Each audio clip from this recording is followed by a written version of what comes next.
Aljo, unti-unti na nga nakakabangon ng Pilipinas mula sa dagok ng COVID-19. Patunay na dito ang patuloy na pagbubukas sa mga negosyo, business establishment at iba't ibang tourist attraction gaya po ng Tagaytay at Boracay. Kaugnay niyan, nitong sa Sabado po ay sinagawa ang aesthetic test lighting ng Juanico Bridge na itinuturing na pinakamahabang tulay sa buong Pilipinas. At upang pag-usapan ang aesthetic lighting project na ito ay makakausap natin sina Regional Director Karen Tiopes ng Department of Tourism Eastern Visayas at Samar Governor Reynolds Michael Tan. Good morning po Director Karen and Governor Tan.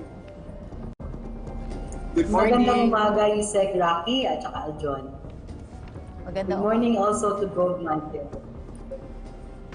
Magandang umaga po sa inyo.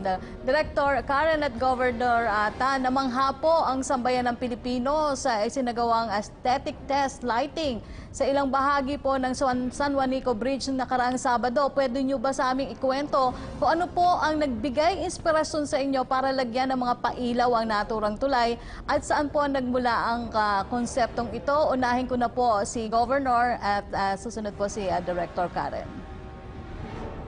Actually, this is part of the Spark Development Agenda.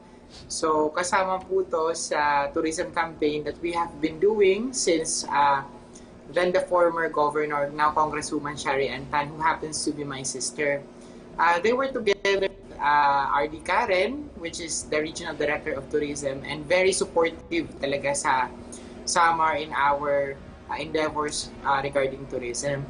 So, the Juanico Lighting Project was just a proposal na hindi naman namin inaasahan na mabibigyan agad or matutugunan agad ng isa. And we were very lucky enough na binigyan kami ng pondo which amounts to 80 million pesos para tuluyang ma-implement yung project. So, of course, this was not that easy also because we had also to make difficult na mga legwork, and I know that yung legworks na yun were done by my sister, Congresswoman Shari Antan, and of course RD Karen. So yun po yung brief kwento nun. But yung sa ano naman po, with regards dito, we believe kasi that Samar should be put on the map for tourism.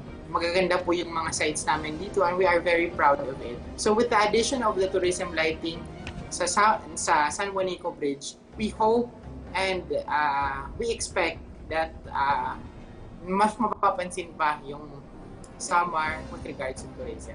Opo, Director Karen?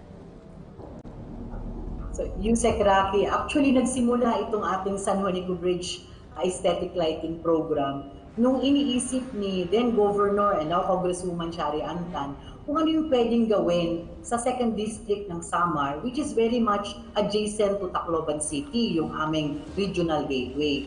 So itong area na to, yung 2nd District, yun ang in-identify niya as the priority development area for tourism because it is strategically located. So nakita niya ang Juanico Bridge.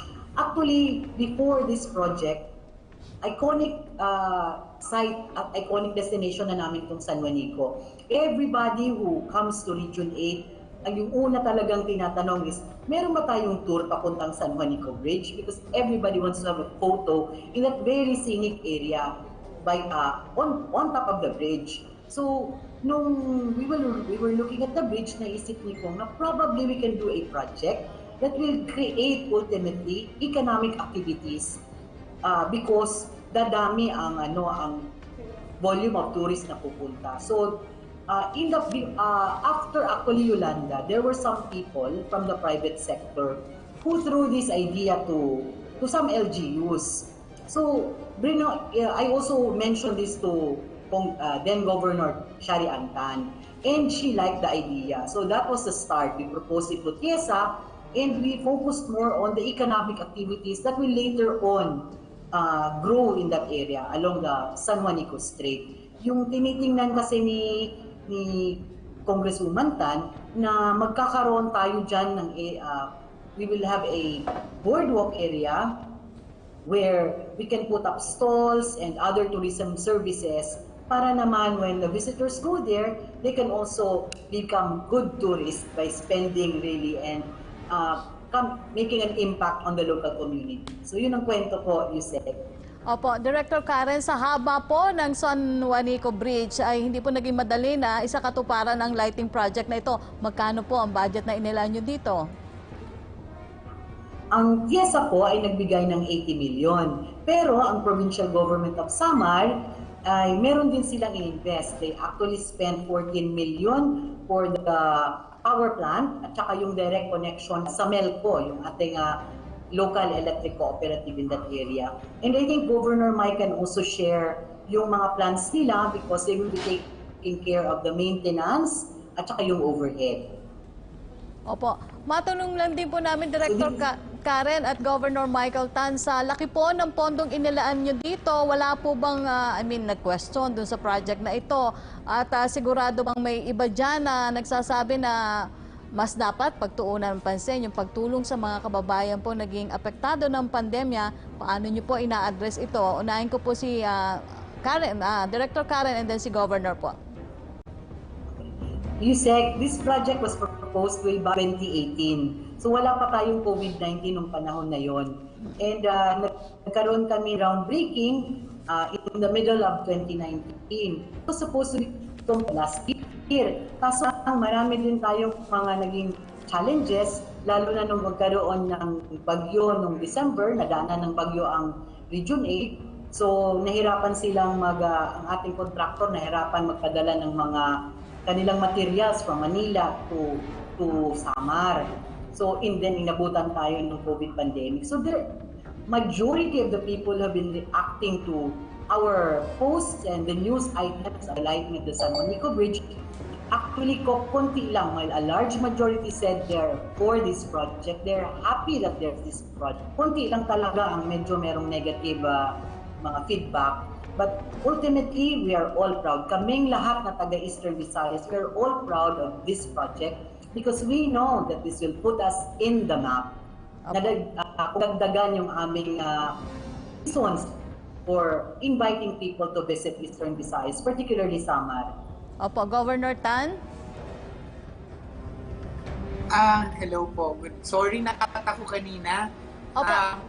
Regards dito po sa lighting project, as mentioned earlier by RD Karen, this was supposed to be launched prior to the COVID-19 pandemic. So with this, despite sa naging challenges of COVID, we are very positive that this will also help sa COVID-19 recovery. Why? Because this time, I know that it's very difficult for us to travel abroad. So we can offer a tourism package wherein travelers from within the region or inside the Philippines can visit Samar and see the beauty that we can offer.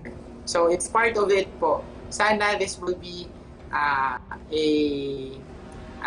kumbaga catalyst na maging mas progressive pa yung Samar through tourism. Opo. Dahil na rin po sa pandemic ay bahagyang naantala ang proyektong ito. Ano-ano po ang inyong ginawa para maihabol ito ngayong Christmas season? Sino-sino po ang naging katuwang nyo para mapabilis ang pagtatapos nito, Governor? Yung naging katuwang po namin sa para mapabilis to, of course, the DOT through TIESA and RD Karen, the contractors, nakikiusap po talaga si RD Karen and my sister, Congresswoman, na mabilisan to kasi even though may pandemic tayo, life doesn't stop. So we have to move forward and to have to move on at ipatuloy rin yung mga nakabinbin na kailangan natin gawin for us to be able to achieve prosperity dito sa Samar and sa buong Eastern Visayas. Opo, Director Karen? At saka Yusek, we also have to be thankful to the Department of Public Works and Highways, Region 8, kasi sila actually ang national agency na may authority over that bridge, sila nag-maintain. So we really get all the support that we offer po as far as this construction or this project is concerned. At saka suportado din tayo ng Regional Development Council ng Eastern Visayas. So before we presented this project to TIESA, present muna ito ni Congresswoman Tan sa aming RDC, at the RDC also believe that this can be a vehicle for economic development along the San Juanico Strait development area. So they really endorsed this project. So probably this is one of the reasons kung bakit ang TIESA ay nabigyan pansin talaga tayo at natulungan tayo by coming up, by providing us with the funds. So sa RDC naman po, USEC, we're not just looking at the lighting project, but we also made sure that there is an interagency technical working group who will look into the proper development of the area, kasi nag-expect kami na pag natapos na itong project na to, marami talagang magmamashroom na small businesses along that area.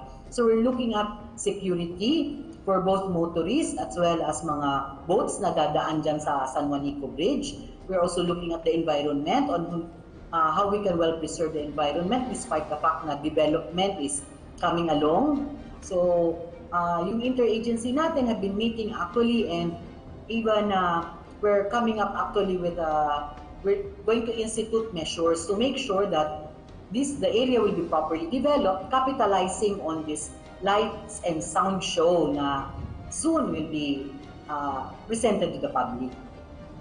So kailan po magiging fully operational ang lighting na sa San Juanico Bridge, at ano po ang dapat abangan ng tao dito? Director Karen.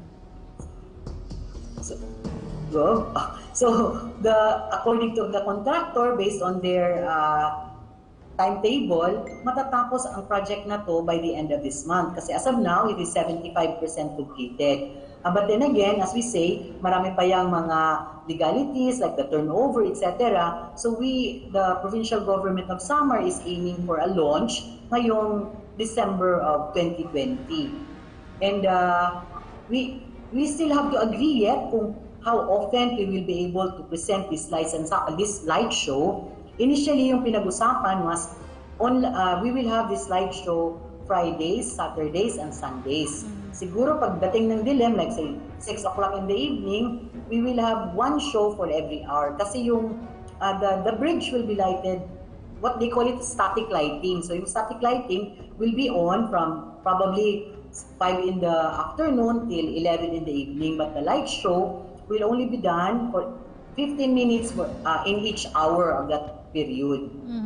So tuwing weekends, definitely the San Juanico Strait will be a colorful place to see.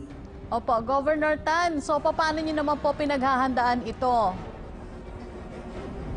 Actually, we are preparing the adjacent na area for us to put the viewing deck. In fact, it is also funded by TIESA worth 90 million. Antala lang po ng COVID-19. But we are doing our share po. We have contributed 20 million for the access road leading to the viewing deck na ipulalagay nung pinondohan ng TIESA. So we are doing the legwork now. We are doing it, and we are constantly meeting with the LGU, the stakeholders, para po ma-ensure na the project will really serve its purpose on uplifting the livelihood of the people, not only in Samar but the entire Eastern Visayas. Opo. Magtungo naman tayo sa tanong ng ating mga kasamahan sa media mula po kay Evelyn Quiroz ng Filipino Mirror for Director Karen. Ito po ang tanong niya. Has the Department of Tourism issued guidelines on the operation of tourism enterprises in the new normal? Also, has there been a recovery of the tourism industry in general? Okay.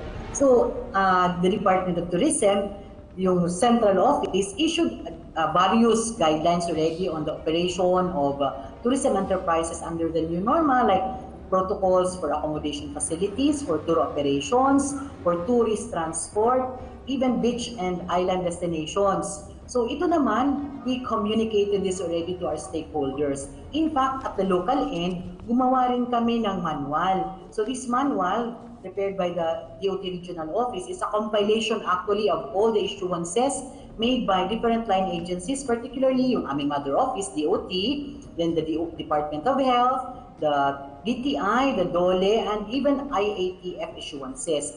para alam na alam ng aming stakeholders ang dapat gawin at ano ang hindi dapat gawin to make sure that we contribute also to the lowering of the positivity rate of COVID-19 in Region 8 as well as in the entire country.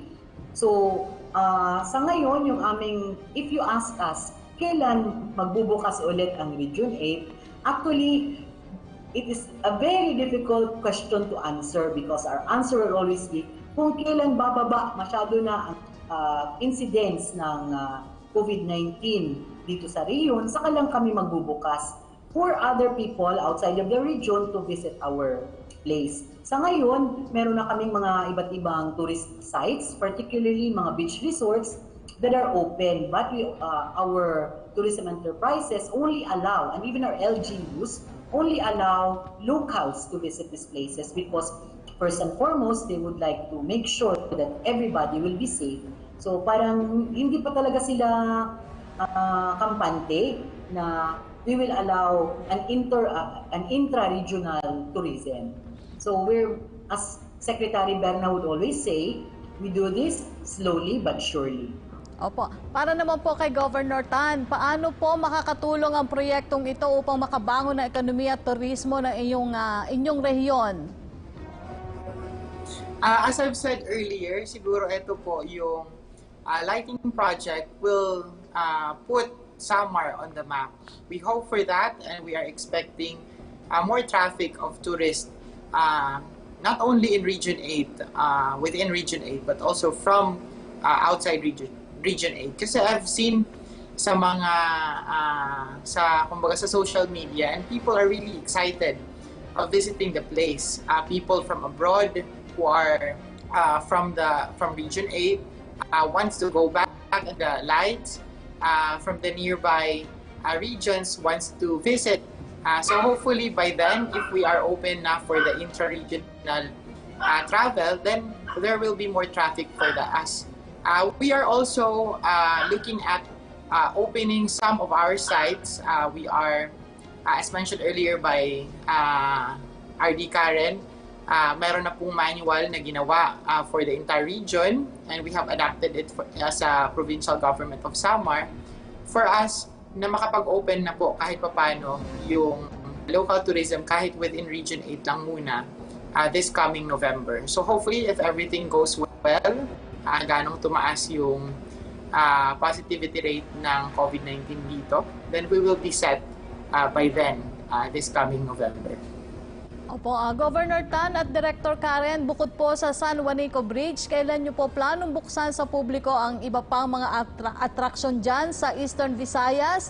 At invite nyo rin po ang ating mga kababayan para bisitahin kayo soon. Marami talaga, Yusek, nagsasabing uwing-uwi na sila. So we're expecting a lot of our kababayans, fellow Eastern Visayans, to be coming home this December to spend their holidays here. So sana by that time, mababa na talaga ang positivity ng COVID situation dito sa amin so that we can now really say that we will be able to open our doors for tourists, not just within Region 8, but also from other regions. So we're looking probably at a recovery, God willing, starting first quarter of 2021. Governor Tan? Yes, I agree with RD Karen. We will do this slowly but surely. We want to maintain and keep the safety of the Samarnons. First and foremost, yung health ng mga taga rito, but also to make sure that tourism will be back as soon as possible. So all the necessary protocols are already in place. As I've mentioned earlier, we are looking at November for the initial opening of within the region lang na tourism. Hopefully by then, makapag-practice din po yung mga tourism sites na usually they are managed by the People's Organization. So, okay. Nagkaroon ng problema ang linya ng komunikasyon ni Governor Tan. And congratulations po para sa inyong natatanging Juanico Bridge aesthetic lighting project. Muli maraming salamat po. Department of Tourism, Eastern Visayas Regional Director Karen Tiopes at Samar Governor Reynolds Michael Tan. Salamat po. Keep safe po. Thank you.